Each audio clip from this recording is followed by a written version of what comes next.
madaxweyne Axmed Islaam si fiican ayuu noo soo dhaweeyay ayuuna u dhageystay maxaan lahaay codsigeena isagoo noo ballan qaaday inuu garab ku siin doono haweenka Soomaaliyeed inay xaqiijiyaan markii ugu horeysay 30% sidoo kale noo ballan qaaday gabdhaha ka soo galaayo dawlad goboleedka Jubbaland inuu garab siin doono ilaahow gulaga hadasada iskale goolka dhalan doona rabbi yow gargaarkay sama falbataha ya Ahmad ow salaama joog sama falbataha ya Ahmad ow salaama joog sidii la doonana ma hamba lagu sida sama ku noolo waduun meel saraad ka taa adajuhay Jubbaland jawaawiyadeena meel ku jid adajehay Jubbaland waxaan leeyahay shanta maamul goboleed iyo madaxweynaha iyo maamul goboleedka gobolka uhili hooyadin macaan uhili hooyadin macaan ayda horadka ku dhigtay uhili hooyadin macaan ayda horadka ku dhigtay shaqada wadankan marka la qabanayo haddaan sano walba 4 sano ka hor aan la sii dhiganin khariidad lagu soconayo wax la qabanayo oo markay doorashadu soo dhawaato aan isweydiino xagee wax ka qabanaa culaysku iska dhacaya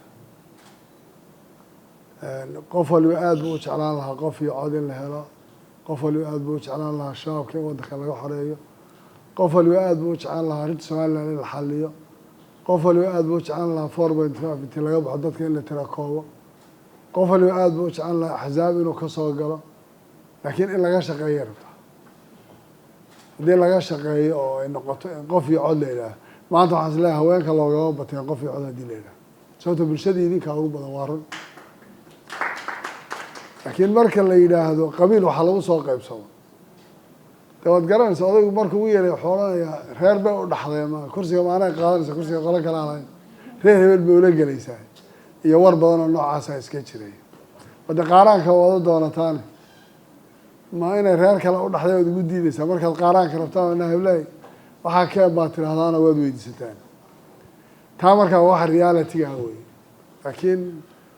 I hope inaan samayn doono haddii ilaahay yidhaahdo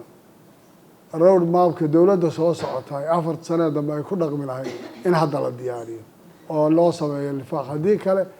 maalin walba waxaan ka bilaabaynaa 0 haddana meesha baan ka bilaabayna 2012 16 21 mar walba waxaan qaadaynaa steebeen dib u noqonayna taa waan rajaynayaa inaad qaybta walba ku lahaydeen ka qaadataan arrinta kuraasta gabdhaha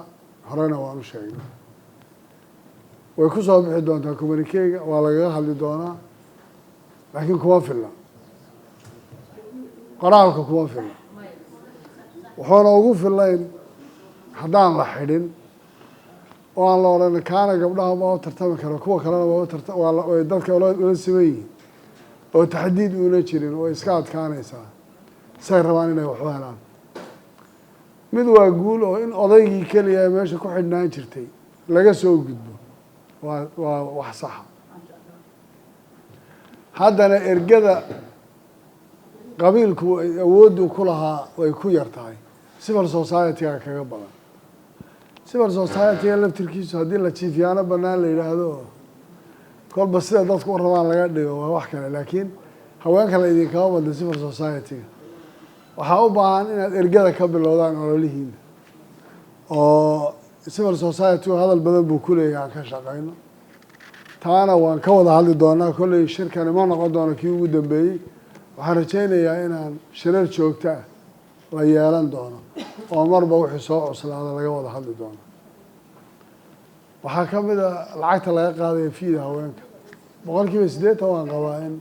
haddaan laga dhaafaynin maximum sida 30% looga siiyey kootada lacagtana 30% ha bixiyeen taasaan qabaa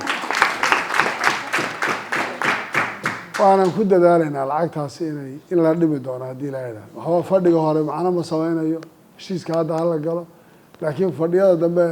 markay intay guddiyadu tababarka ku jiraan in lacagta la dhimo waan qabaa waanan ka hadli doonaa haddii la yidhaahdo idinkuna kolley beri gabadh baa idiin hadli doontee ha ku darsata hadalkeeda war kootadayada yaan qoraal lagu daynin ha la xadido oo ha la yidhaha qoladii 3 kursi leh mid ha ka tagto qolyihii hal la yimaadana intii isqaadan karta ha la isku daray 4.5 waa la isku raaciyey sida kalena ha la isu raaciyo oo waxaan leenahay banaanka ha la dhigo taa waxay la tahay inaad ku darsataan haddaan la xayirin way adkaanaysaa raggu waad ogtihiin oo siyaalo kale u dagaalamayaan taa iyadana ka fakera berri hadalkiina idinku jirto laakiin waan idinka ballan qaadaynaa in lana qeexi doono lagu dari doono tanna dib baan uga hadli doonaa kulamada soo socda haddii ilaahayna waan qabaa anigu lacagta inaydaan bixin karayn weliba oo iska culus tahay qof oo dhaqaalo intuu intaa leeg meeluu ka keenaya ayna jirin haddana hadhow waa haweenka way ku culus tahay intaad reeraha biilayseen baa idinka culus laakiin taa waan idinkala shaqaynayna idinkuna stadiyadana waxaa idinkala jiray civil society-ga dagaalkiina ergada ka bilaaba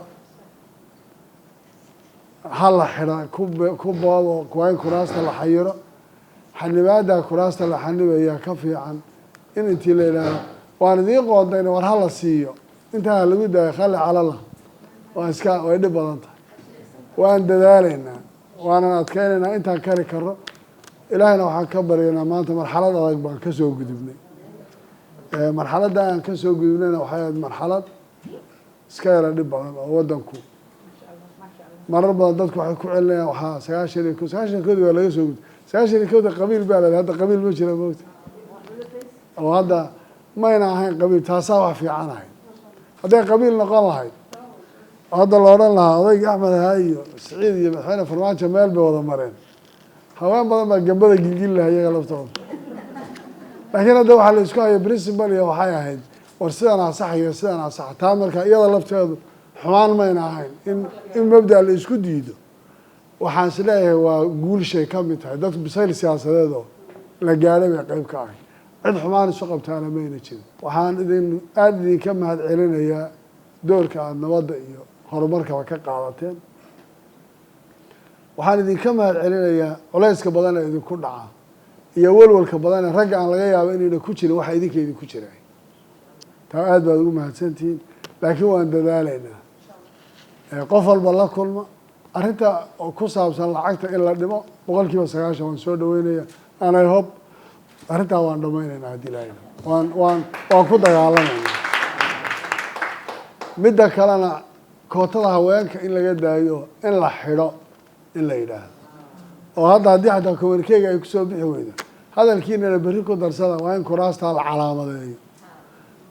nasiibka waxaan la qabnaa kuwa kale ee furanee dad ka dhexeeya laakiin qabailkuna intay issarifaan yaan la odhanin annagu malihiin intii isqaadan kartee qaaraanka isla wadaagta ha la isugu daro kuraastooda iyada laftooda waa la odhan karaa waan dadaalaynaa insha allahu idinkuna ha la dul qaato raggu hadday dhib bateen dee meelaad uga baxdaan ma garanaysaan wixii baa ina wada hor yaalla marka aada baan idinkana mahad celinayaa waanan rajaynayaa insha allahu in tanna wax fiican ay ka soo bixi doonaan idinkamana hagran doonaa haddii ilaahayna ya waan rajaynayaa sanadkii hore intii hore in ka yar inayna soo bixi doonin anu sanadkan golaha wasiirada xataa gabdho badan baan kusoo darayo intii hore waa yare beek waxaa la lahaa war ninku waa wadaado haweenka ma ogole waxaana bal dhinacaaga ka soo buuxsaday ya marka taasna waan rajaynayaa khayr badan baan idiin rajaynayaa